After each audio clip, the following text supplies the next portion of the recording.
Yeah, what up, man? It's Navarro, and these are my 24/7 HH King bars. This is from a song called Sangre En Las Venas, produced by the homie Nonsense, and it'll be on the upcoming album. Solo quería un Cadillac y una vieja, son weed de paca, cervezas, empresas y pura lana. No frescas y no das nada, panas en vano, no vivo. Trago de vino fino, o el pinacate. Si soy tu cuate, depende cómo me trates. El trato hecho derecho que trucha con tu mal hecho. Si me cruces, grab your cruces y tu gente. No me cruces por la mente. La crucito sea tu paco, está tu cana, chinga tu madre, vato, sírvete ese. Like when I started rapping, you know, I just saw what was on TV. I listened to what was on the radio and whatever the homies put me on. Early 90s hip-hop, mid-90s hip-hop, baby. So, you know, just whatever the homies put me on to, kind of just fall in love with the culture, but also fall in love with the flashiness, you know what I mean? Like, that's what I wanted as a shorty, you know what I mean? You come from a neighborhood that you don't see a lot. So when you see someone on TV and they represent where you come from, and yet at the same time, they got, you know, they showing out. And like you said, you used to see these dudes in the street too, but those were street dudes, and I wasn't really trying to get caught up in that. So the fact that I could put some words together and rap and get something out of it, like I saw that as something that I wanted to do. As the verse progresses, though, I realized, and that's just how life was, I realized that there is more to it and more responsibility to what I'm saying and what I'm doing. Pino Pinacate was actually, that was a nickname I had. My uncles used to call me Pino, so that's why I put that in there. That's actually like low-key if you don't know what that, you know what I mean? So that's a little family history thing there. And in the beginning, it just starts off with, Solo quería un Cadillac y una vieja, son weed de paca, cervezas, empresas, pura lana. Like, when I started rapping as a shorty, I didn't think much of it as far as like, my responsibility as far as to like my community or like my bars meant to like anyone or like, you know, just shorties or whatever. So all I wanted when I came up, just like all I wanted was some girls, some, you know, some money, some cars, some weed to pack, cervezas, empresas y pura lana, you know what I mean? All I wanted was the money. In that sense, you know what I mean? You're young. I started rapping when I was like, you know, a shorty. So that's what you see. That's the perception. You had to go change all that. And that was what initially got me into like, yo, that's dope. You know what I mean? Dudes are flashy. You used to see the same dudes in the block, but those were the street dudes. These dudes were rapping and getting the same kind of money in your eyes. So that was intriguing to me. As the verse progresses, obviously, you know, it's kind of a self-realization that there was more to it. We come for nothing, born hustlers, mano a mano, first generation Mexicano, son of a mother and a father that then did it themselves. Them dollars calling cause them pesos never adding up well. And see they speaking with a broken tongue, but money always talk the same. Crossing over borders, can't afford to see their seeds in pain. The seasons change, now they living in Chicago winters. Son, I used to bake them, now they talking over family dinners. My parents came from nothing, brought us to the city with ambition for us to make it out, and then realizing and being raised by this culture, not only Chicago, but then hip hop, you know, just proclaiming, you know what I mean? I think a lot of times, especially like there's not a lot of Latino MCs, not a lot of Mexican MCs really putting it out there on a bigger scale. There's a lot of really dope ones, but unfortunately we haven't been able to kind of get to that next level.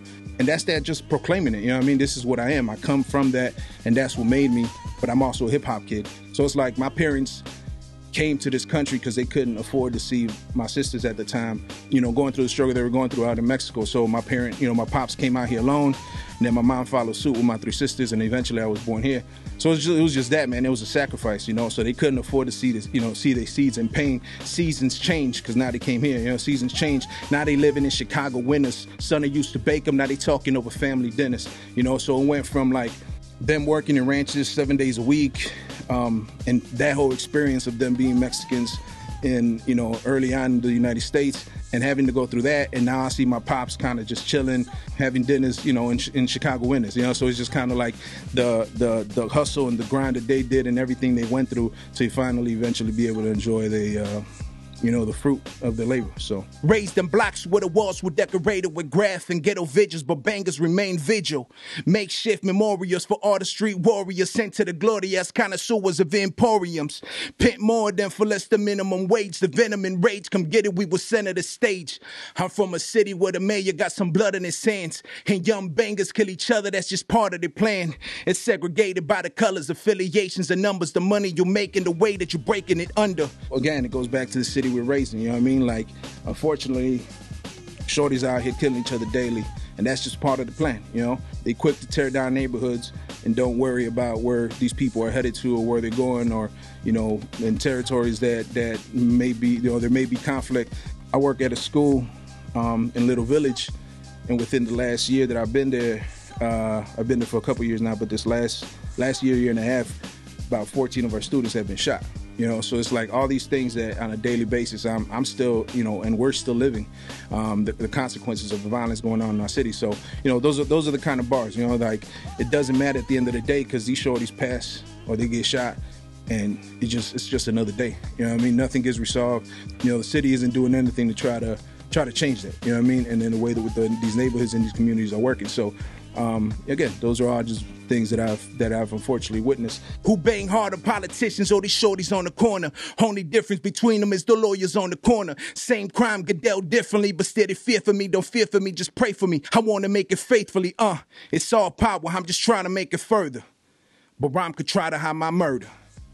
Navarro.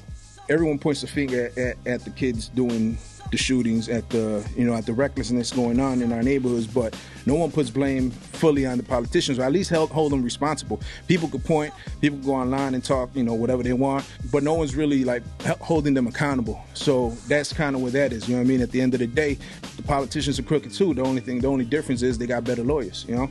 And then the last line, it's like, the same crime get dealt differently, but still they fear for me. Don't fear for me, just pray for me. I want to make it faithfully. It's all power, I'm just trying to make it further. But Rhyme could try to hide my murder. And we all know what that means, you know what I mean? So that goes with the shooting that happened, and, you know, the unfortunate reality that these politicians will brush things under the rug because, you know, if it's not to their benefit and it's not going to help their mission, then, they don't care. They don't care what it takes, you know, so whatever they got to do. And yeah, man, so again, it kind of takes it, the whole verse takes it from my origins of who I am, what raised me, you know, who raised me, what I came from, that culture, to then bringing it straight down to like the city that raised me and that culture that raised me.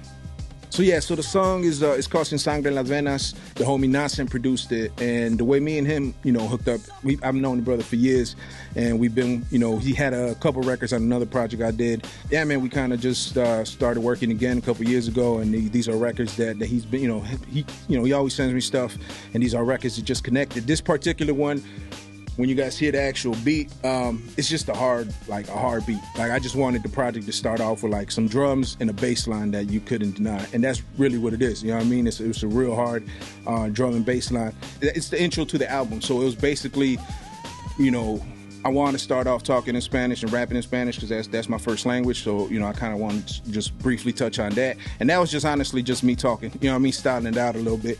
And then it breaks into the English part.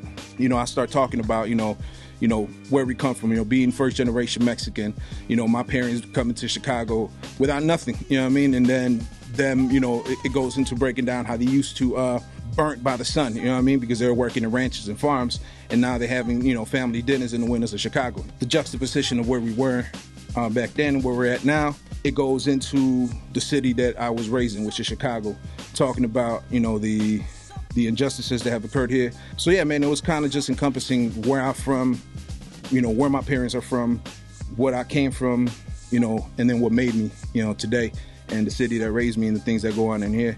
And yeah, man, and just painting the picture of the streets I was raised in, you know, walls painted with graph and ghetto vigils, you know, but bangers remain vigil. So it's like, it's just that, it's just the painting of the neighborhoods I grew up in, you know, predominantly Latino, you know, black neighborhoods, and Humboldt Park in the 90s. And yeah, man, just the essence of who I am as a person and what made me. And that's the whole thing of that verse, man. So it's the intro to the project, and it's kind of just a synopsis of what's to come for the rest of the project.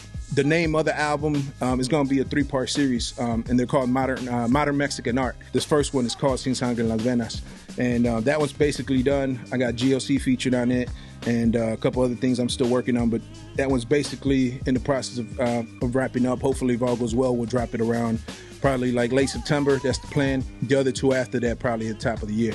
But yeah, it's called Sangre En Las Venas, and it's produced by the homie Nasen.